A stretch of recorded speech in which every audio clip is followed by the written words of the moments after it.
कानपुर में टीएम जितेंद्र प्रताप सिंह से भिड़ने वाले सीएमओ डॉक्टर हरिदत्त नेमी को आखिरकार सस्पेंड कर दिया गया है। इसके साथ ही कानपुर में 5 महीने से दोनों अफसरों के बीच चल रहे विवाद को खत्म कर दिया गया है।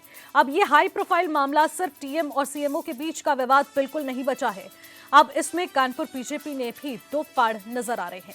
अब कानपुर के 7 बीजेपी विधायकों ने 5 में टीएम का पक्ष यहां पर लेते हुए नजर आए, जबकि 2 ने सीएमओ का पक्ष लिया। वहीं सीएमओ ने सीएम योगी को खत लिखकर न्याय की गुहार लगाई। उन्होंने कहा कि मुझको लेकर जाति सूचक शब्दों का इस्तेमाल किया गया, साथ ही सीबीआई की चार्जशीट और साथ ही साथ चार्जशीटेड कंपनी को लेकर टेंडर देने का दबाव भी बनाया गया है। तो डीएम से भिड़ने वाले सीएमओ डॉक्टर हरिदत्त नेमी को सस्पेंड कर दिया गया, जिसके बाद अब सीएमओ ने यहां पर सस्पेंड होने पर नाराजगी जताई और डॉक्टर जितेंद्र प्रताप सिंह से हुई इस बहस के बाद सीएमओ ने सीएम को खत लिखा है और न्याय की गुहार लगाई।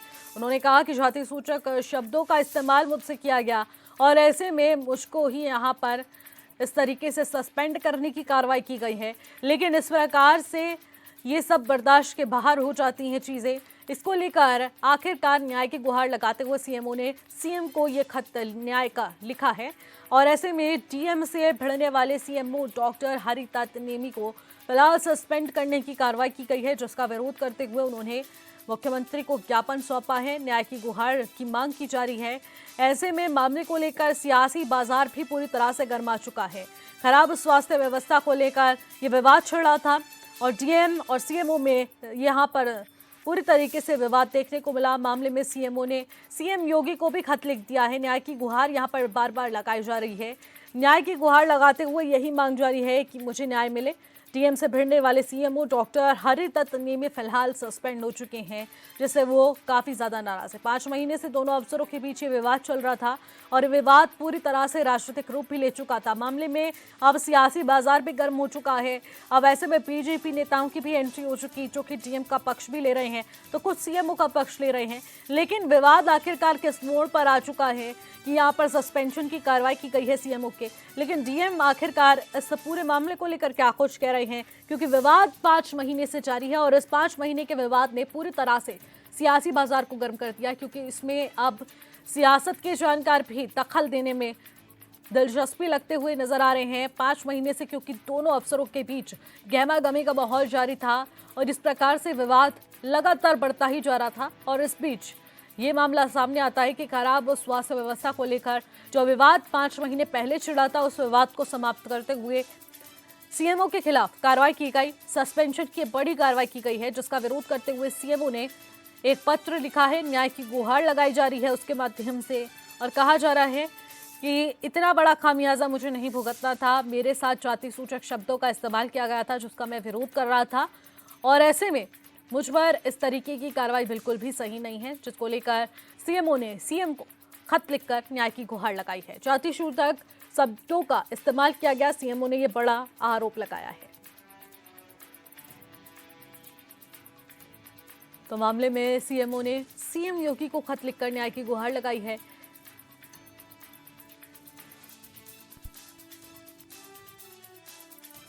प्रेस वार्ता मैंने इसलिए बुलाई है कि मैं, जैसा आप लोगों को पता ही है, मेरे साथ जो भी हुआ है पिछले लंबे टाइम से मेरे साथ चल ही रहा था और जो पिछले 6 महीने से जो मेरे साथ बार बार मेरी जो बेइज्जती की जा रही थी, हर मीटिंग में डीएम साहब मुझे जो उल्टे सीधे शब्द, जाति सूचक शब्द के साथ उल्टा सीधे शब्द बोलते थे। अभी ये लड़की खड़ी है तो मैं वो बोलना नहीं चाह रहा जो मेरे को बोले जाते थे तुम्हारे, और हर मीटिंग में मेरे साथ फिजिकल भी हुआ। एक बार मीटिंग में मेरे सर के पीछे लगा के हाथ पुश भी किया। शुरू से ही मुझे समझ ही नहीं आया कि ऐसा क्यों कर रहे हैं। तो आखिरकार ये पूरा मामला क्या है, प्रकरण में आखिरकार कहां तक ये सियासत पहुंची है, इस पर ज्यादा जानकारी ले लेते हैं। इब्ने हसन शहरी हमारे संवाददाता सीधे हमारे साथ लाइव जुड़ चुके हैं। इब्ने, देखिए बड़ा प्रकरण सामने आता है। 5 महीनों से यहाँ पर देखने को मिल रहा था कि विवाद कितना ज्यादा बढ़ चुका था। अब सीएमओ के सस्पेंशन की कार्रवाई यहाँ पर की गई है, आखिरकार उसको लेकर भी विरोध जारी है। क्या कुछ है पूरा मामला और आखिरकार कार्रवाई कहाँ तक पहुंची है? लेकिन इसी मैं आपको बता कि जो आपने कही तो पूरा मामला इस तरीके से है कि क्या संभाला, क्या संभालने के बाद जिलाधिकारी ने कहा संभाला और कार्यभार संभालने के बाद जो है शिकायतें आ रही थी तो जिला अधिकारी ने स्वास्थ्य सेवाओं को देखते हुए कई यहाँ के हॉस्पिटल है, CSC है, PSC है, काशीराम हॉस्पिटल है, सब जगह उन्होंने अपना जो है अचानक औचक निरीक्षण शुरू कर दिया। उन्होंने काशीराम में भी औचक निरीक्षण किया, जिसमें जो है 34 लोग जो है ड्यूटी पे नहीं पाए गए थे, जिसपे CMO वहां पर लिख कर भी आए थे और उसमें जिलाधिकारी वहां पे अपनी शिकायत को दर्ज करा के आए थे और उसमें CMO भी वहां पर मौके पे मौजूद नहीं थे। उसके बाद अगर बात करें तो जिलाधिकारी ने कई वहां के कर्मचारियों के खिलाफ कार्रवाई की, CMO से बात कही, जिस पर CMO ने कोई कार्रवाई भी नहीं करी थी। उसके बाद से जिस तरीके से अगर जिलाधिकारी की बात करें तो जिलाधिकारी ने ताबड़तोड़ छापेमारी हॉस्पिटल में करी, अस्पतालों में करी, तो उससे भी कहीं ना कहीं दोनों में जो है खींचतान शुरू हो गई थी। वो खींचतान शुरू होते होते इतनी आगे बढ़ी कि कुछ ऑडियो जो CMO के थे या CMO का ड्राइवर था उनके वायरल होने लगे। वो जब ऑडियो वायरल हुए तो हड़कंप मच गया, तो उसमें दूसरी तरीके की एकदम भाषा का प्रयोग किया जा रहा था और दो शीर्ष अधिकारियों के बीच में इस तरीके का जब कोल्ड वार सामने आया तो उसमें जो है कहीं ना कहीं इतनी ज्यादा खींचतान हुई कि आखिरकार बीजेपी के नेताओं को भी उस पर कूदना पड़ा। अगर हम बात करें विधानसभा अध्यक्ष की, विधानसभा अध्यक्ष सतीश महाना जी ने जहां CMO के पक्ष में लेटर लिखा, तो उसके बाद वहीं गोविंद नगर के विधायक सुनील मैठानी ने भी लिखा, उसके बाद MLC अरुण पाठक जी ने भी उनके पक्ष में लेटर लिखा। लेकिन वहीं अगर हम बात करें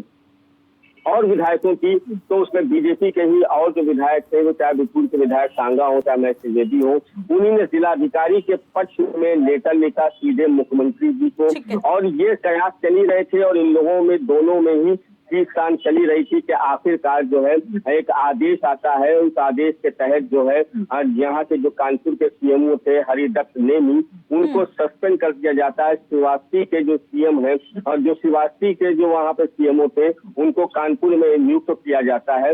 बहरहाल जब से उनको सस्पेंड किया जाता है, सस्पेंड होने के कुछ देर के बाद जो है CMO जो है हरिदत्त नेमी प्रेस कॉन्फ्रेंस करते हैं और प्रेस कॉन्फ्रेंस करने के बाद तमाम सारे आरोप जिलाधिकारी पर लगाते हैं। जी बिल्कुल, तमाम आरोप जिलाधिकारी पर लग रहे हैं, लेकिन CMO भी यहां पर आरोप लगाते हुए नजर आ रहे हैं कि जाति सूचक शब्दों का इस्तेमाल मुझसे किया गया था। बहुत बहुत शुक्रिया इतनी तमाम जानकारी के लिए।